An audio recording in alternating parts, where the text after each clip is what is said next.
Welcome for this class on the topic of the payback method. This is on part of the subject matter of investment appraisal, and it's one of the techniques that is commonly used. It's the simplest, probably, technique that there is. The method calculates the time taken for the investment project to pay for itself. So we're just simply looking at a stream of returns in the future. We add them all up, and when it pays for itself, that gives you the period of time. So the investment project will generate this stream of profits over its lifetime, and these are used to calculate the time taken for the project to pay for itself. So it's a very straightforward method. The payback method assumes that the future stream of benefits, the profits, arising out of the investment project are known with certainty. That could be a problem, because we don't know the future, we don't know what the future stream of profits will be. Nothing is certain. So it's making a big assumption that we know what the future stream of profits will be. And that's not necessarily a realistic assumption by a long stretch. It's unrealistic, and it's also unreasonable. The best we can achieve, generally speaking, is an estimate of the future profit stream. We can't say for definite what it will be. Let's look at an example. Here we have a firm that's contemplating an investment project of, let's say, £100,000, and let's say it expects a stream of profits of £20,000 every year from the project. So very, very straightforward. Now let's work out the payback method on this one. Well, the payback period in this case is 100,000 divided by 20,000. We get £20,000 every year.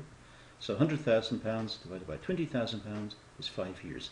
This means that the project will pay for itself in 5 years' time. Very, very straightforward. Take a different example. Suppose that a firm is contemplating an investment project that costs, again, £100,000, and that it expects the following profit streams. Well, this is what it expects in the future. I'll put the cursor on the screen. Here's the years. So right now it's minus 100,000. That's the impact of the investment. In the first year it gets 10,000. In the second year it gets 10,000. In the third year it's expecting 12,000. Fourth year 12,000. Fifth year 16,000.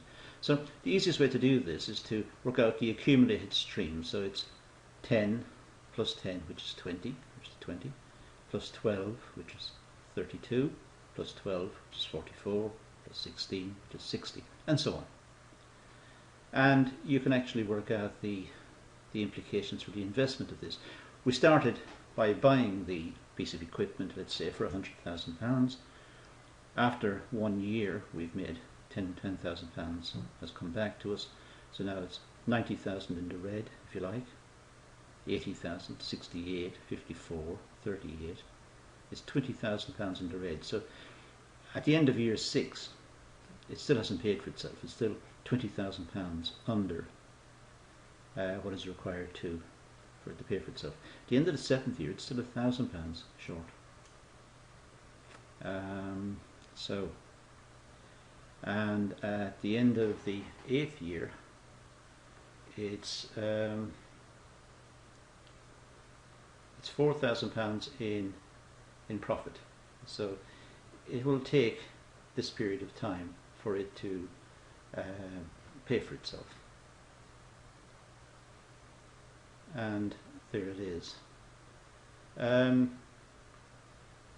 So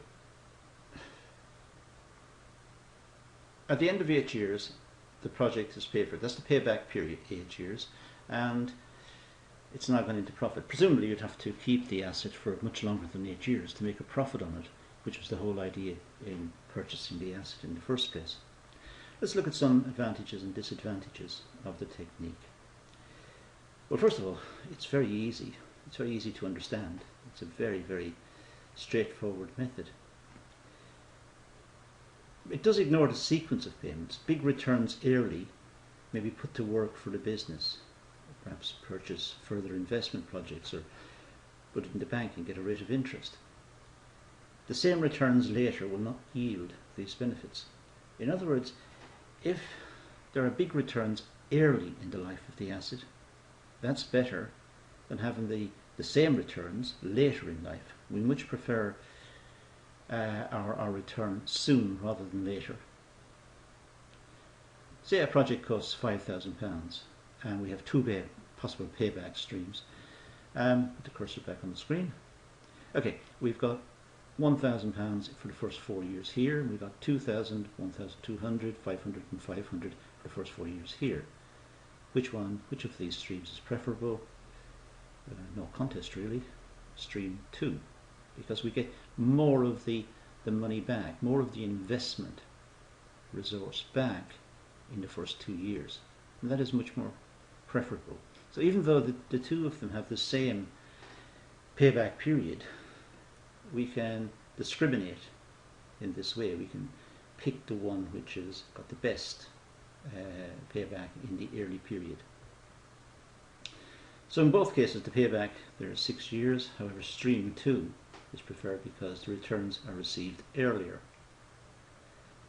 Okay, back to the advantages and disadvantages again. It concentrates on early returns that are probably easier to forecast and are more accurate. The payback method does emphasize the near future as opposed to the distant future, and that means it's minimizing risk. It's attempting to minimize risk. It wants the return sooner rather than later.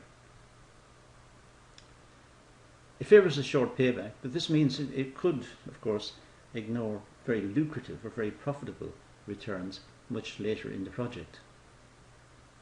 So it depends really on the nature of the asset and the market and what's happening in the market. Each case has to be dealt with on its own merits. This is just a technique, one technique in the complete arsenal of the investor, in the weaponry of the investor. It's one technique that could be used, but it's a powerful one. By concentrating on early returns, this technique is most suitable in situations where liquidity is important. Obviously, getting the money back, getting the investment money back early will improve cash flow. And remember that a business must pay its bills day to day, so that is important. Let's look at another example. Oh, it's a question really, but say a firm has to choose between 3 projects, A, B and C, and each will cost, let's say the same, 100,000. The stream of returns are given in the following table. So we're given this table and we're asked which of these projects should the business consider. The project A, B, C, D, or none. Well, applying the payback method, which one gives the money back, which one pays for itself soonest? That's pretty obvious looking at the table that project A returns the cash quickest in 2 years. B would have to go to 3 years, and C would actually be 60, 90, 4 years for C. So A is the answer.